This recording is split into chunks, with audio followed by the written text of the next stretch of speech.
High ফোরন, এই কেলো করেছে।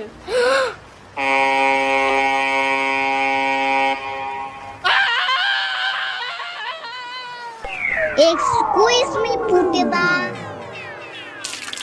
কটা বাজে? হ্যাঁ, এখনো উঠিসনি? কখন থেকে ডাকছি। তুমি আমার ঘুমটা ভাঙিয়ে দিলে। আমি কি সুন্দর জাহাজ চালাচ্ছিলাম। জাহাজ তুই পরে চালাস খুনি, পড়তে বসবি কখন আর স্কুল যাবি কখন? যা তাড়াতাড়ি ব্রাশটা করে নে। এ ফোরন, বৃষ্টি পড়ছে দেখতে পাচ্ছিস না? ছাতাটা খোল। তোর কাছেও তো ছাতা আছে, তুই খোল না। আমার নতুন ছাতা, আমার নতুন ছাতা আমি ভেজাবো না, তুই বের কর। এ আবার কি? এই ফোরন, কোথায় গেলি? এই দেখ। এই মাছটা কোথা থেকে এলো? এই মাছটা কিন্তু আমার।